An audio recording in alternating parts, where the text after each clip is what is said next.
What makes a great company? Looking at business fundamentals. A simple introduction to fundamentals.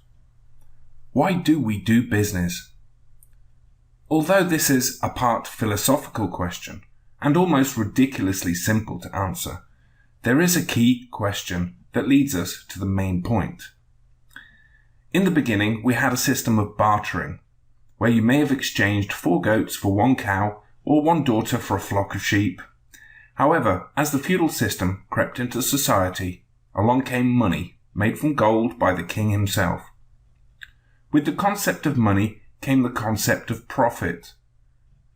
Although business today has obligations to its employees, customers, communities, and even the environment, it is essentially there to make money. And if it has shareholders, they get to share it. So, although it sounds callous to talk about money, the main and distinctly most important measure of any company is its ability to make money. So what are the measures? Revenue.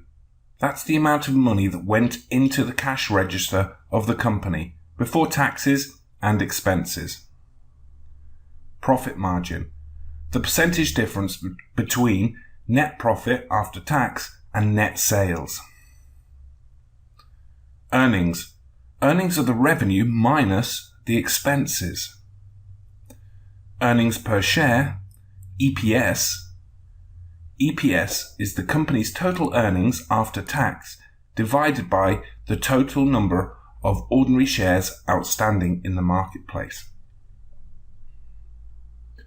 If there is one industry that is full of statistics, theories, superstition, and 95% personal opinion, it's the financial industry, especially when it comes to investments, and even more so when it comes to stock analysis.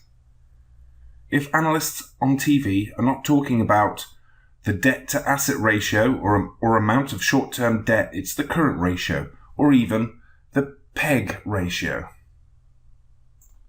I even saw in a very popular investor newsletter a recommendation for a company called APD, and amongst its very impressive statistics were a 5-year estimated earnings growth equaling 2%. Amazing, 2% earnings growth. Let me have a piece of that pie. Please, please, please. Anyway, enough sarcasm.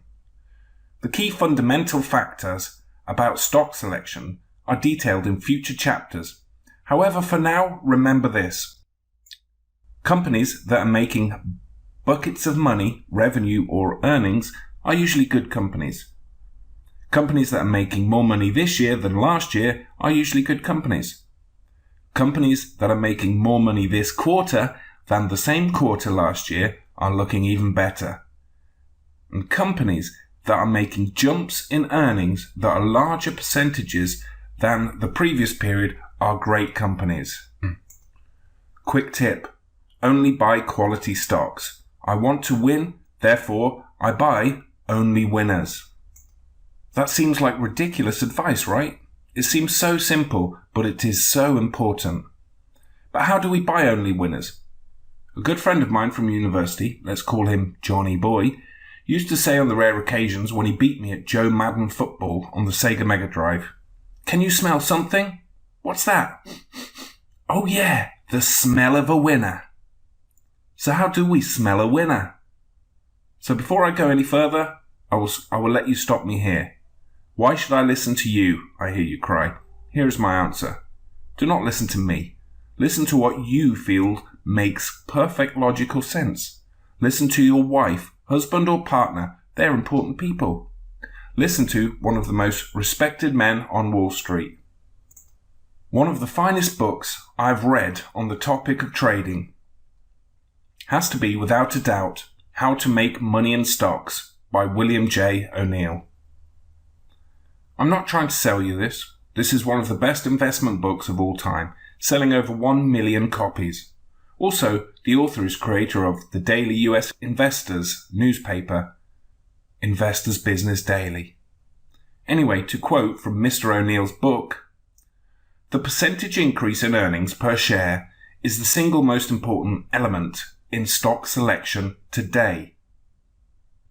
My study of thousands of the most successful concerns in America proved that virtually every corporate stock with an outstanding price move showed accelerated quarterly earnings increases sometime in the previous 10 quarters before the towering price advance began.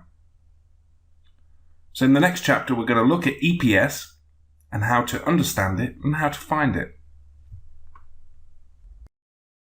Wow, you're still here. Well, I guess you must have liked this video.